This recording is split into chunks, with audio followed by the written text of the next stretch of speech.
오늘 우리에게 주시는 하나님 말씀은 마가복음 8장 14절에서 27절의 말씀입니다. 마가복음 8장 14절에서 27절의 말씀 우리 함께 합독하겠습니다. 제자들이 떡 가져오기를 잊었음에 배에 떡 한 개밖에 그들에게 없더라. 예수께서 경고하여 이르시되 삼가 바리새인들의 누룩과 헤롯의 누룩을 주의하라 하시니 제자들이 서로 수군거리기를 이는 우리에게 떡이 없음이로다 하거늘 예수께서 아시고 이르시되 너희가 어찌 떡이 없음으로 수군거리느냐 아직도 알지 못하며 깨닫지 못하느냐 너희 마음이 둔하냐 너희가 눈이 있어도 보지 못하며 귀가 있어도 듣지 못하느냐 또 기억하지 못하느냐 내가 떡 5개를 5,000명에게 떼어줄 때에 조각 몇 바구니를 거두었더냐 이르되 12이니이다 7개를 4,000명에게 떼어줄 때에 조각 몇 광주리를 거두었더냐 7이니이다 이르시되 아직도 깨닫지 못하느냐 하시니라. 벳세다의 이름의 사람들이 맹인 한 사람을 데리고 예수께 나와 손대시기를 구하거늘 예수께서 맹인의 손을 붙잡으시고 마을 밖으로 데리고 나가사 눈에 침을 뱉으시며 그에게 안수하시고 무엇이 보이느냐 물으시니 쳐다보며 이르되 사람들이 보이나이다. 나무 같은 것들이 걸어가는 것을 보나이다 하거늘 이에 그 눈에 다시 안수하심에 그가 주목하여 보더니 나아서 모든 것을 밝히 보는지라. 예수께서 그 사람을 집으로 보내시며 이르시되 마을에는 들어가지 말라 하시니라. 아멘. 네, 오늘 말씀은 마가복음 8장의 말씀으로 큐티 제목 모든 것을 밝히 보는지라의 내용을 나누겠습니다. 네, 우리는 눈을 뜨고 살지만 사실은 이렇게 화면을 보는 것이지 정말 잘 보는 것은 아닐 때가 있습니다.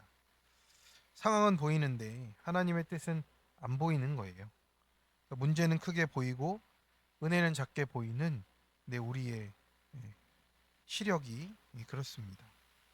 이런 얘기를 하는 성도님들이 계십니다. 저는 남편이 문제인 줄 알았어요. 저는 아내가 문제인 줄 알았어요. 수십 년을 그렇게 살았습니다. 그런데 말씀을 듣다 보니까 제 해석이 문제였습니다. 그래서 같은 사건인데 해석이 바뀌니까 이제 눈물이 또 회개의 눈물로 바뀌는 겁니다. 성도 여러분, 우리는 다 보고 살고 있어요. 그런데 제대로 보지 못하면서 그냥 내가 확신하며 사는 거예요. 그래서 오늘은 두 장면이 붙어 있습니다. 떡이 없다고 염려하는 제자들이 있고요. 점점 밝히 보는 맹인이 있습니다. 그런데 이 사건이 왜 이렇게 이어져서 배열이 되어 있느냐? 이것을 보라고 우리에게 말씀하시는 겁니다. 우리가 지금 이 맹인과 같다라고 말씀을 하시는 겁니다. 그래서 예수님은 오늘도 우리에게 지금 묻고 계십니다. 지금 제대로 보고 있느냐라고 묻는 거예요. 그래서 오늘 우리도 내 삶을 말씀으로 밝히보는 은혜가 있기를 축원합니다. 첫 번째, 우리 위선과 교만과 염려를 주의해야 되는 거예요. 제자들은 떡을 두고 왔습니다. 배 안에 떡이 하나만 있는 거예요. 그 7광주리가 있었는데 그걸 다 놓고 그냥 떡 한 개만 가져온 겁니다. 제자들 분위기가 이제 싸해졌어요. 그래서 큰일 났다. 이제 누가 챙기기로 했지? 하고 이렇게 서로 이제 탓을 하고 이러다 또 혼나는 거 아니냐 하면서 이제 서두르고 있었습니다. 그때 예수님이 말씀하세요. 삼가 바리새인의 누룩과 헤롯의 누룩을 주의하라. 이렇게 얘기를 하시니 내 제자들은 늘 혼나는 게 일상이잖아요.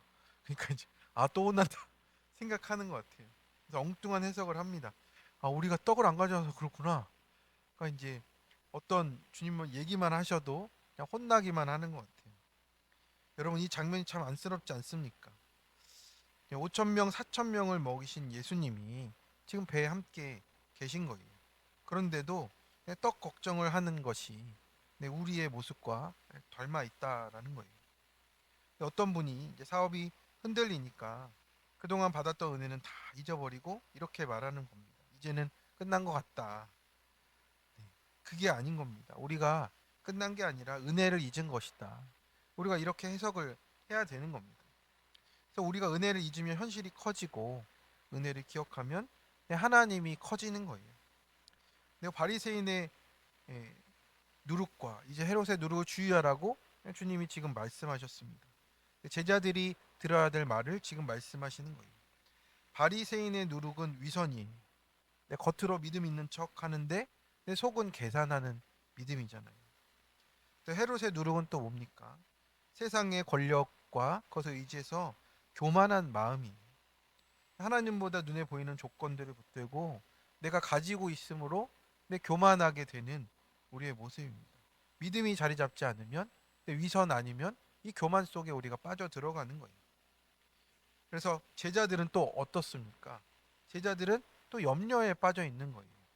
네, 누룩과 이 모든 것들이 다 지금 믿음의 자리를 차지하고 있다라는 거예요.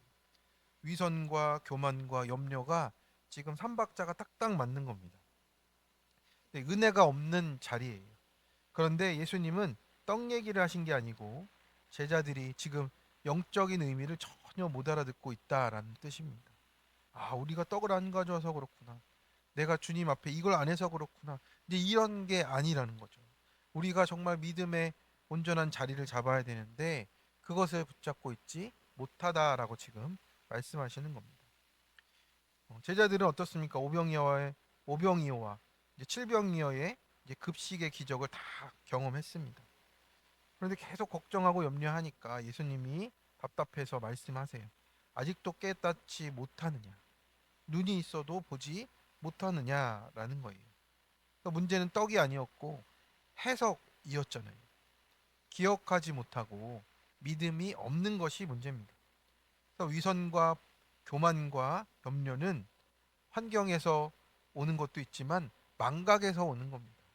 하나님이 누구신지 그리고 나에게 행하신 일이 어떤 것인지를 또 잊어버리는 거예요. 그래서 우리가 위선과 교만과 염려가 작게 우리 삶 속에 들어옵니다. 근데 그게 누룩과 같은 거예요. 근데 이게 그거잖아요. 빵에 넣어가지고 빵을 부풀리는 역할을 하는 건데 조금만 들어가도 부풀려져서 우리의 온 삶과 믿음을 다 뒤흔드는 겁니다. 오늘 아침에 내 마음에 이 퍼진 누룩이 무엇이냐 우리가 묵상하고 회개하기를 원합니다. 예, 적용 질문입니다. 나는 지금 무엇 때문에 수군거리고 있습니까? 이미 베풀으신 은혜를 잊고 또 떡 걱정만 하지는 않습니까? 내 안에 바리새인의 위선과 헤롯의 교만은 무엇입니까? 네, 두 번째입니다. 내 삶을 말씀으로 밝히 해석할 은혜가 필요합니다. 이제 장소가 바뀌어요. 벳세다에서 맹인 한 사람이 예수님께 나오는 겁니다. 이 사건은 복음서 중에 유일하게 두 번 안수하신 치유의 사건이에요. 예수님은 이제 그를 마을 밖으로 데리고 나가셨어요. 이 사람을 인격적으로 또 만나 주시고 또 그 사람을 치유하시기 위해서입니다. 예수님은 늘 이렇게 우리에게 말씀하시고 만나 주십니다. 나의 삶을 가지고 나의 삶으로 사건으로 또 만나 주시는 인격적인 주님이십니다. 그래서 눈에 침을 바르시고 안수하셨어요.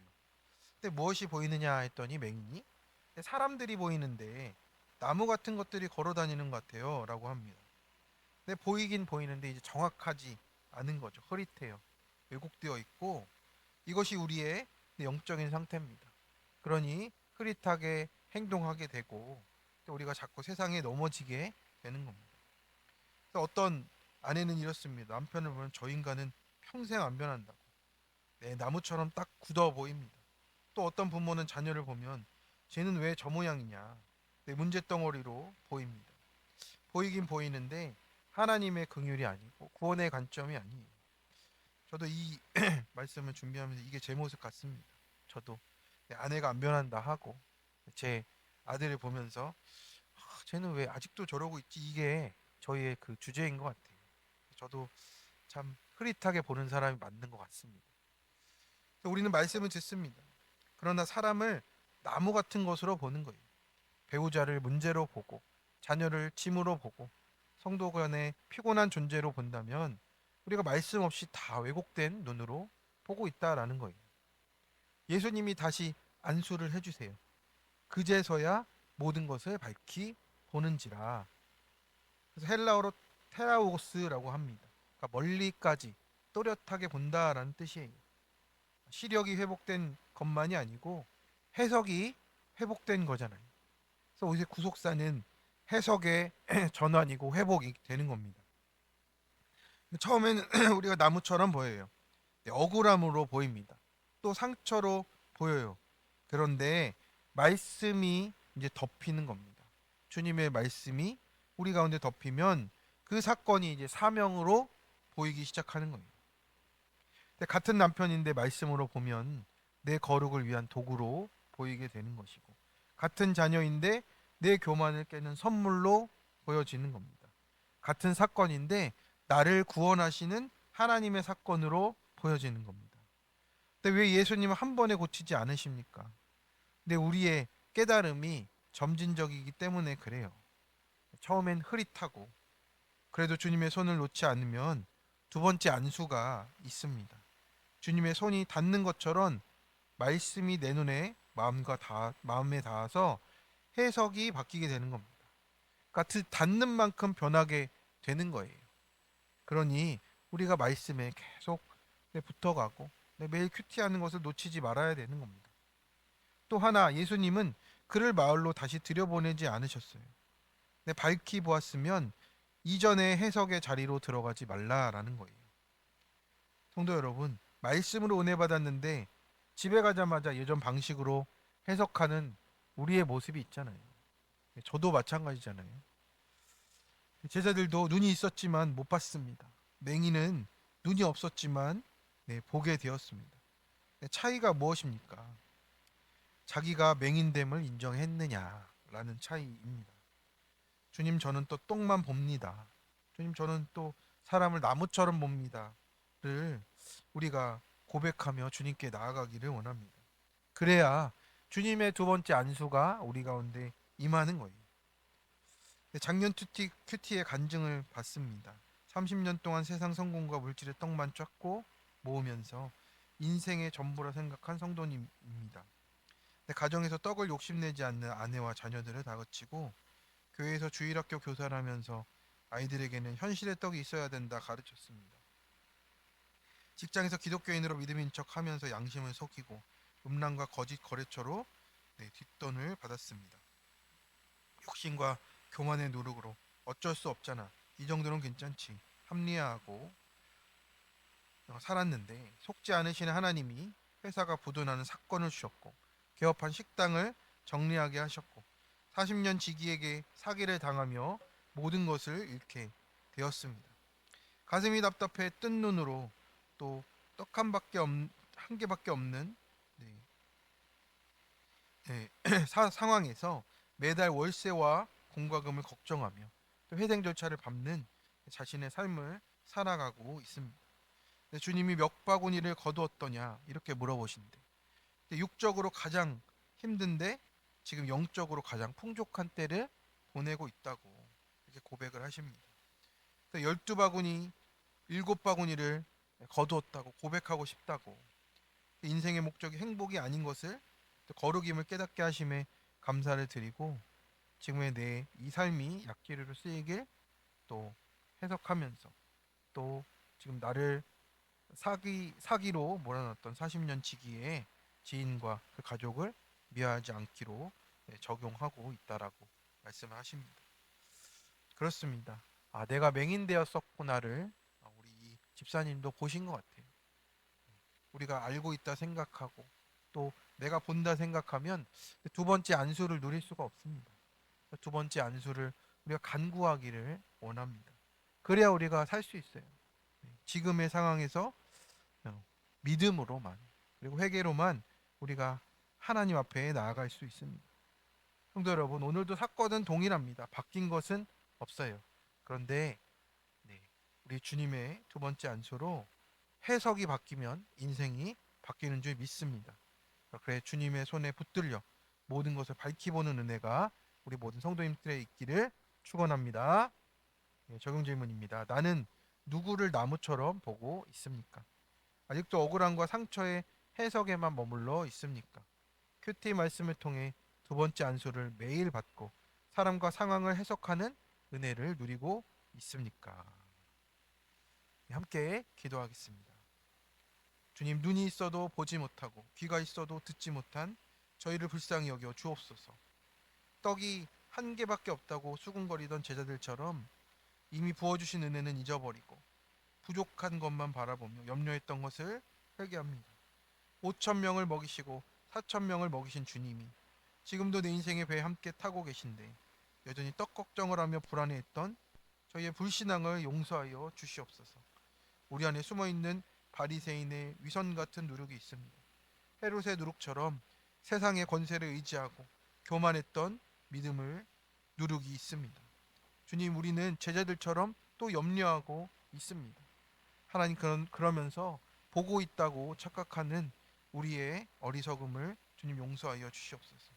우리가 맹인임을 인정하게 해주시고 사람을 나무처럼 보고 사건을 억울하게 해석하며 환경을 원망으로 받아들였던 이 왜곡된 눈을 고쳐주시고 주님, 두 번째 안수를 우리 마음에 심어주셔서 또 내 눈에 주님의 손을 대어 주셔서 말씀으로 우리의 눈과 해석이 바뀌도록 인도하여 주시옵소서. 그래서 남편과 아내가 문제가 아니라 거룩의 수고를 하는 우리 도구로 보이게 도와주시고 자녀가 짐이 아니라 하나님의 사명으로 보이도록 역사하여 주옵소서. 주님, 우리의 인생을 하나님 예전의 자리로 그 마을로 돌아가는 것이 아니라 이제 주님 앞에 있는 우리 인생 되도록 말씀의 빛 가운데 살아가도록 역사하여 주옵소서. 우리 밝히 보는 오늘 이 아침 되게 도와주시고 모든 것을 또 눈을 열어보게 하시는 우리 주 예수 그리스도의 이름으로 기도드립니다. 아멘.